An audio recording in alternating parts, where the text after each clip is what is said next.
কাছে ক্ষমা চেয়ে নিচ্ছি, হয়তো আমার বক্তব্য কিছুটা দীর্ঘ হতে পারে। প্রথম আমি একটু স্বাগত জানাবো আমার ভাই জনাব শিশির মনির প্রথমে যে বক্তব্য দিয়েছিলেন যে কনস্টিটিউশনাল অর্ডার অথবা এক্সট্রা কনস্টিটিউশনাল অর্ডার থেকে তারা সরে এসছেন, সেই জন্য আমি ধন্যবাদ জানাই। দ্বিতীয় নম্বর, আমি ওয়েলকাম করি ওনারা যে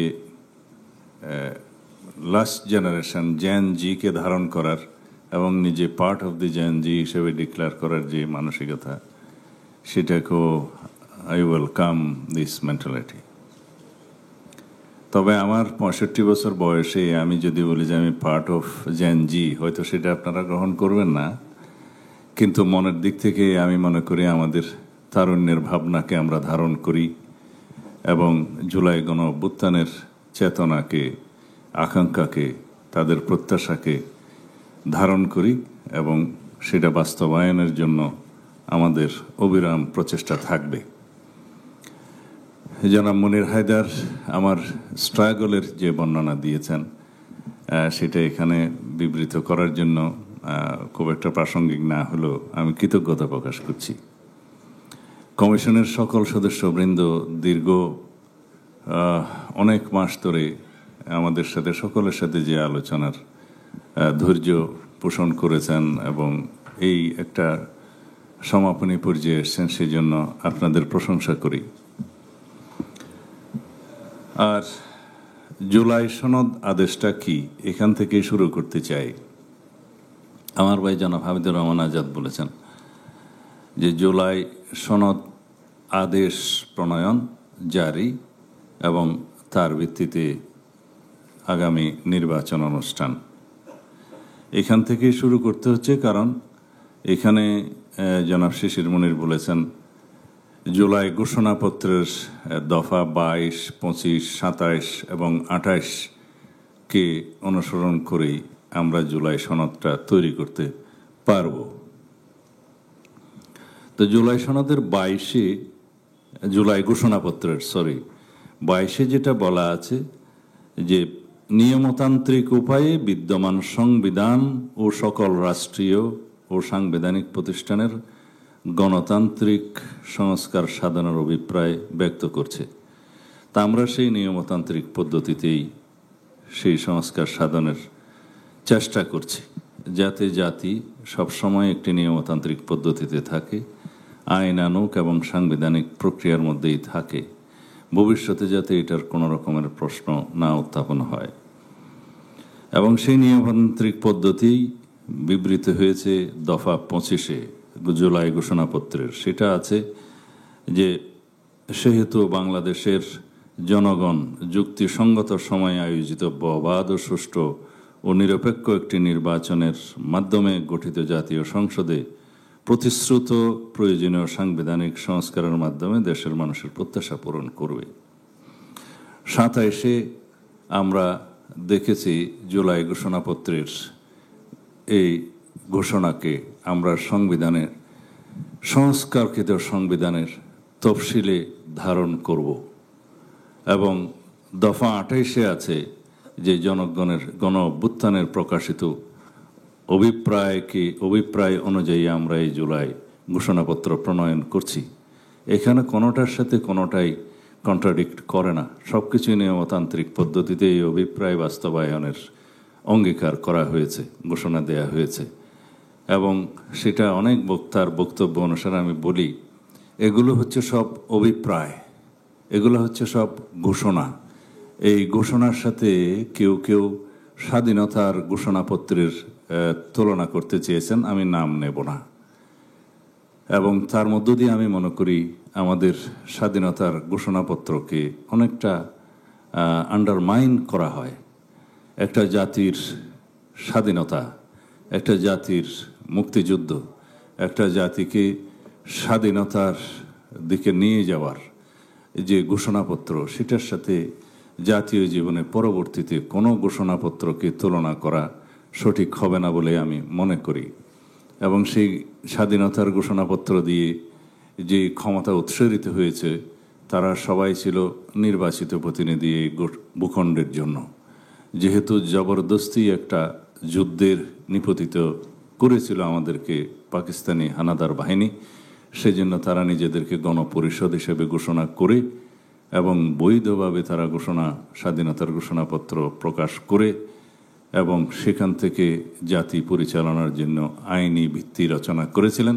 পরবর্তীতে সেটা সংবিধান রচনার মধ্য দিয়ে সেই ঘোষণাপত্রের পরিসমাপ্তি ঘটে এবং সেই জন্যেই অত্যন্ত সচেতনভাবেই 1972 গৃহীত সেই সংবিধানে স্বাধীনতার ঘোষণাপত্রকে কোনো তফসিলে অথবা সংবিধানের অংশে রাখা হয়নি।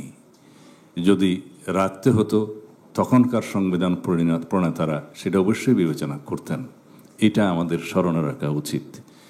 যেটা 2011 সনে যেটা পঞ্চদশ সংশোধনের মাধ্যমে 3টি তফসিলকে ধারণ করা হয়েছে, সেগুলোকে বেআইনি অথবা আনকনস্টিটিউশনাল ঘোষণার জন্য পঞ্চদশ সংশোধনীর চ্যালেঞ্জ করে যে রিট হয়েছে, সেখানে ইন টোটালিটি সেটা বাতিলের জন্য, অবৈধ ঘোষণা করার জন্য এমবডিড করা হয়েছে। এবং সেটা মাননীয় হাইকোর্ট যে ভার্ডিক্ট দিয়েছেন সেখানে বলেছে 6টা দফা ছাড়া বাকি সমস্ত জিনিস it is left with the next parliament to be decided because these are political issues. এখানেও জাতীয় সংসদকে গুরুত্ব দেয়া হয়েছে এগুলো সেটেল করার জন্য।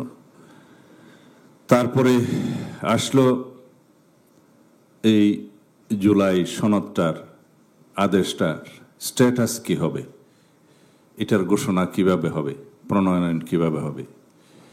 এটা আমার ভাই সঠিকভাবেই বলেছেন, যেহেতু আর্টিকেল 93 অনুসারে অর্ডিন্যান্স করার ক্ষমতা আছে রাষ্ট্রপতির, সেটা আইনের বিষয়ে আইনের বিকল্প হিসেবে অধ্যাদেশ জারি করা হয় ইন অ্যাবসেন্স অফ পার্লামেন্ট। সেটা এই জুলাই সনদ হবে না।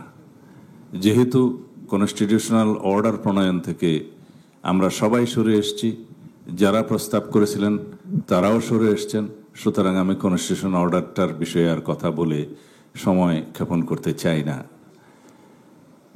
তৃতীয় প্রশ্ন হলো, তাহলে এই আদেশটার স্ট্যাটাসটা কি হবে? লিগ্যাল স্ট্যাটাস হিসাবে আমরা এই জুলাই সনদকে কি স্ট্যাটাস দিতে পারি?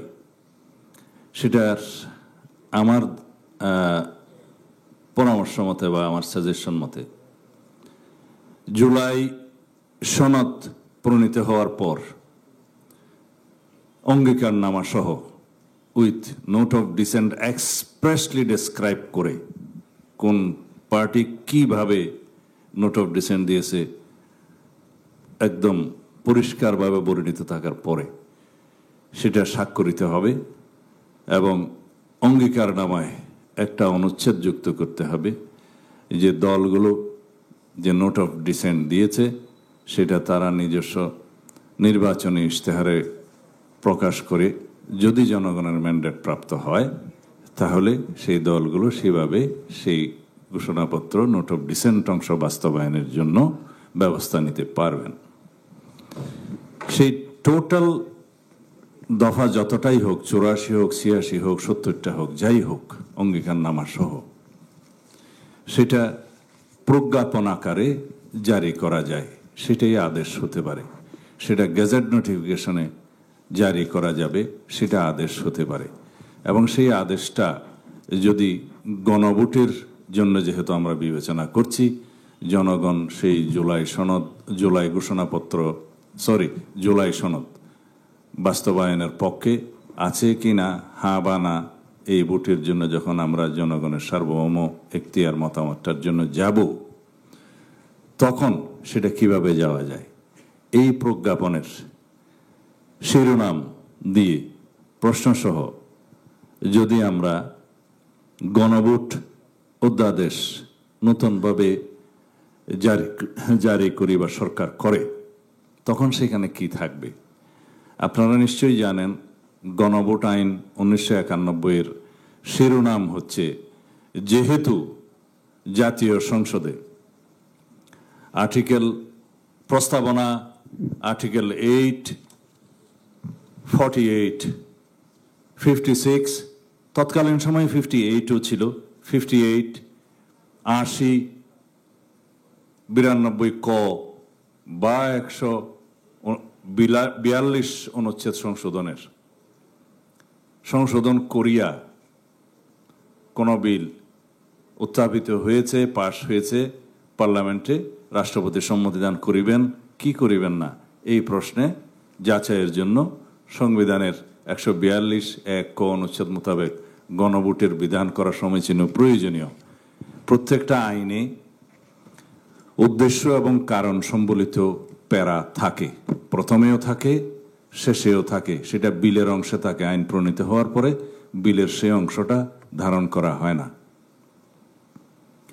এখন এই আইনে পরিবর্তন আসলে একটু জটিলতা সৃষ্টি হবে, কারণ এই আইনটাই করা হয়েছিল দ্বাদশ সংশোধনী গৃহীত হওয়ার পরে। দ্বাদশ সংশোধনের পক্ষে জনগণ সেই আর্টিকেলগুলোতে যেহেতু চেঞ্জ আসছিল, সেই জন্য তার অনুমোদন করে কি করে না। এখন প্রশ্ন হচ্ছে, আমরা সংবিধান সংশোধনের জন্য মৌলিক প্রশ্নগুলি প্রস্তাব করছি জনগণের কাছে, সংশোধিত হয়নি, সেই জন্য এই আইনটা এখানে সংশোধন করে আবার গণভোটের জন্য আইন সংশোধিত করাটা সঠিক হবে না। এই জন্য আলাদা একটা আইন করতে হবে অর্ডিন্যান্সের মধ্য দিয়ে। সেই আইনের শিরোনাম হবে এরকম যে জুলাই সনদ 2025 প্রণীত হয়েছে, রাজনৈতিক দলসমূহ অঙ্গীকারনামা সহ নোট অফ ডিসেন্ট সহ স্বাক্ষর করেছে। এই জুলাই সনদ বাস্তবায়নের পক্ষে জনগণ আছে কি নাই সেই উদ্দেশ্যে একটি গণভোট আয়োজন করা প্রয়োজন। এটা যেহেতু অংশে দিয়ে, সেহেতু এই আইনের নাম অভিহিত হবে জুলাই জাতীয় সনদ আদেশ। প্রজ্ঞাপন মতে যা হয়েছে সেটা বাস্তবায়নের জন্য গণভোট আয়োজনের নিমিত্তে প্রণীত এই আইন। সেই আইনের অধীনে যে সমস্ত ধারা, উপধারা, প্রক্রিয়া বিভিন্ন কিছু আছে, সেটা বিদ্যমান যে সমস্ত আইন আছে ভোট পরিচালনার জন্য আরপিও থেকেও নেওয়া যায়, বিধি প্রণয়ন করা যায়, অথবা এই উল্লেখিত 1991 সালের গণভোট আইন থেকেও সেই অংশগুলো ওখানে সন্নিবেশিত করা যায়। তবে এটা একটি নতুন আইন হতে হবে, তার মধ্য দিয়ে গণভোট আয়োজন করা যায়। এখানে কনস্টিটিউশনালিটি আসবে না, এই জন্য যে আমরা যেহেতু জানি সংবিধানের 142 অনুচ্ছেদ অনুসারে যে সমস্ত আর্টিকেলে চেঞ্জ আসলে গণভোটের একটা ম্যান্ডেটরি প্রভিশন আছে যে জনগণের কাছে যেতে হবে গণভোটের জন্য, সেই বিধানটা এখন এখানে কার্যকর হচ্ছে না। আমরা সেই জন্যই বলেছি, অনেকে এটা মিস ইন্টারপ্রিট করেছে, পত্রিকাতেও দেখেছি, যে কোনো জাতীয় ইস্যুতে সরকার গণভোট আয়োজনের প্রয়োজন মনে করলে সেই বিষয়ে গণভোট আয়োজন করা যাবে না, এরকম কোনো বিধান সংবিধানে নাই। তো সুতরাং এখানে কনস্টিটিউশনালিটি আসবে না। এখন কথা থাকলো যে এই প্রজ্ঞাপন বা গেজেট, এটার স্ট্যাটাস কি হবে? স্ট্যাটাস যা হবে, it is below ordinance, it is not enactment, অথবা এটা কোন রকমের কনস্টিটিউশনাল অর্ডার নয়। তা এখন যদি আমরা মনে করি যদি এটা আইনও না হয়, অর্ডিন্যান্সও না হয়, কনস্টিটিউশনাল অর্ডারও না হয়, তাহলে এই প্রজ্ঞাপনের জন্য আমরা গণভোটে যাবো কিনা? যাওয়া যায়। কারণ জাতীয় সিদ্ধান্ত অনুযায়ী যে কোনো সনদ গেজেট নোটিফিকেশন হবে, প্রজ্ঞাপনের মর্যাদা দেয়া হবে, তার ভিত্তিতে যদি আমি গণভোট আইন করি সেটা না জায়েজ কিছু না, সেই আইন গণভোটের জন্য আইন হবে। এখন প্রশ্ন থাকে, সেই গণভোটটা যখন হবে তখন সেই গণভোটের মতামত কি হবে?